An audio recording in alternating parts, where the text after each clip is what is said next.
this thing's long. Let me see. I'm going to count it off here. This is not a precise measurement, but just paces. 1, 2, 3, 4, 5, 6, 7, 8, 9, 10, 11, 12, 13, 14, 15, 16, 17, 18, 19, 20, 21, 2, 3, 4, 5, 6, 8, 9, 30. About 30 and a half.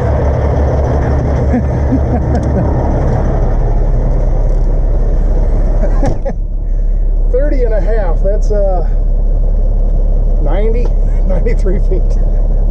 I don't know if it's that long or not. I bet it's every bit of 85. Longest thing I've ever pulled. So, let's go up and get checked out.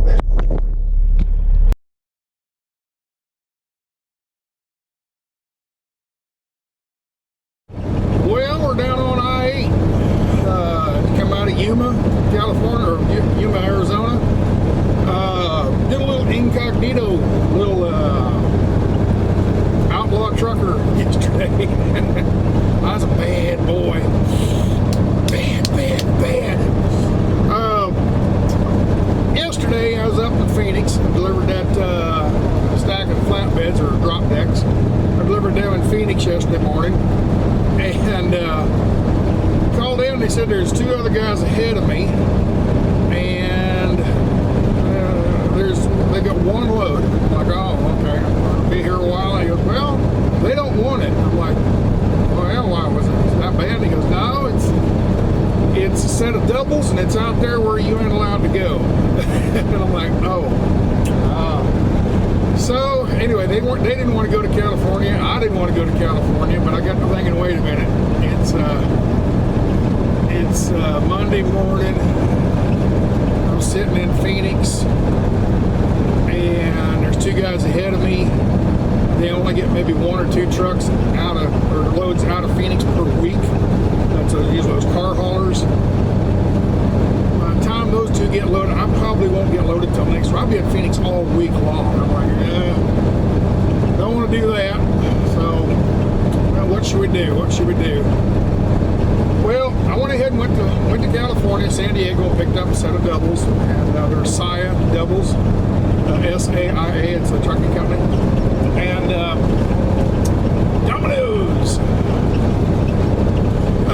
So anyway, went out there and picked the trailers up, and the thing is, I'm not allowed to go to California legally, so I'm a bad boy, I guess. It's not a major thing. It's just the emissions on this truck. This truck is not California legal as far as emissions, and I don't know, maybe I shouldn't be talking about this online. But anyway, they gotta catch me in there, I guess. I don't know. I think they gotta catch you in the act. And I made it. I'm back in Arizona. So, but no, back in the 90s, back during, I think it was during Clinton, they signed the laws passing for Clean Air Acts and all this kind of stuff. California passed some laws, and then the federal government said, yeah, that sounds good, so they passed all the laws too. And anyway, back in 03, October of 03, they had to, the engines had to meet a certain standard of air cleanliness, and the engine manufacturers adjusted the trucks, the motors accordingly to get cleaner emissions. And then in 08, they ramped them up even higher, and then in 2011, they ramped them up even higher. Well, in 03, October of 03, they made you get to a certain level of emissions cleanliness, and to do that, they put what they call an EGR valve on. They put an EGR valve, exhaust gas recirculation, and I don't want to get into the details. It's a long, boring, whatever. But basically, that's what most manufacturers did, is put EGR. Caterpillar, they put ACERT, A-C-C-E-R-T. I don't exactly remember what it stands for, but it's basically an internal EGR valve. Anyway, then in 07 they said, well, to meet these emissions, we got to put a filter on the exhaust. So they put this DPF filter. They put that on there, and then in 2011 they go, well, we got to do even more. So then they put the DEF, DEF, diesel exhaust fluid. Anyway, the Acer stuff wasn't so bad. The EGR stuff wasn't so bad. But in '08, when they put that DPF filter on, it became a nightmare for trucks, and the trucks break down all the dang time now. I mean, it used to be when you're driving down the road, you'd see an old, ratty old junky truck broke down on the side of the road. Now, brand new trucks are the ones that are broke down because the sensor goes out. Sensor goes out, computer shuts the truck off, and they sit on the side of the road. I had two of them. I had an '09 Kenworth, and I had a 2015 Kenworth, and I liked the Kenworth. I hated the exhaust systems on them. So anyway, I'm not, when I sold my company, sold the truck, sold all that stuff, and sat around the house for a couple months, decided, well, I want to go back to work doing something. So I decided to go do these empty traders, and I wanted to buy this big truck, this big sleeper, so it's comfortable to live in. It's like a working RV, the way I look at it. It's like an RV, and I go around the country making a little bit of money with it. So I'm kind of retired, in my mind I'm retired, and physically I'm still working, but so anyway, I went out and decided I wanted to buy a truck. I purposely looked for an old truck, an '07 or older, okay? This truck is an '07. And so I purposely looked for an older truck so I wouldn't have the emissions problems anymore. Well, by doing that, I limited myself to 47 states. I can't go to California, at least I'm not supposed to. So there's a law written, it's an exemption. Supposedly, you're allowed to drive 500 miles per per 12 months. Okay, not for calendar year, but I went into California and out, and I was probably at 480 miles yesterday. Okay, I'm allowed 500 miles a year or per 12 months.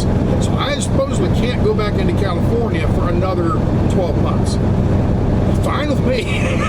So, but instead of sitting in Phoenix for a week, I decided to risk it going over there. And the thing is, if you get caught, you get pulled over, they give you a ticket, and what they do is they go back into their records, in the IFTA records, and find out how many miles your truck drove in California. And if you're less than 500 miles, they tear up the ticket. If it's more than 500, and if it's a whole lot more than 500, it depends on how many miles over, depends on how big the ticket is, and they mail you the ticket. I have a friend of mine, he had a 1990 Peterbilt, and he went out to California. He got caught. He went out there for a couple of years after he wasn't supposed to, and anyway, he got a ticket, and he didn't know what it was. He said at home. Well, about a month later, he finally gets a letter at home, and it was like, I don't know, several $1,000 ticket, because he was going out there every week and put a lot of miles in California. They went back on their records and found out that he had been running that much, and they gave him a ticket for it. So that's when he decided, he said, I'm old enough, I'm retired, to heck with it, I'm going to sell the truck. And he's completely retired now. So Joe, you know who I'm talking to. So anyway, so I guess that's it. I'm kind of long-winded on this one here. I'll do a little bit more video here. It's going to be rainy all the way across the south. I'm out in Arizona on I-8. I'll be going down through Tucson and El Paso and all that. It's supposed to be raining all the way back. Oh, these trailers, these pups, they're going to Dallas. So I'll get into Dallas tomorrow evening, deliver, and probably go home and call dispatcher on Thursday and see what they want me to do. If they got something, I'll head back out. If they don't, I'll probably go out and work on the van.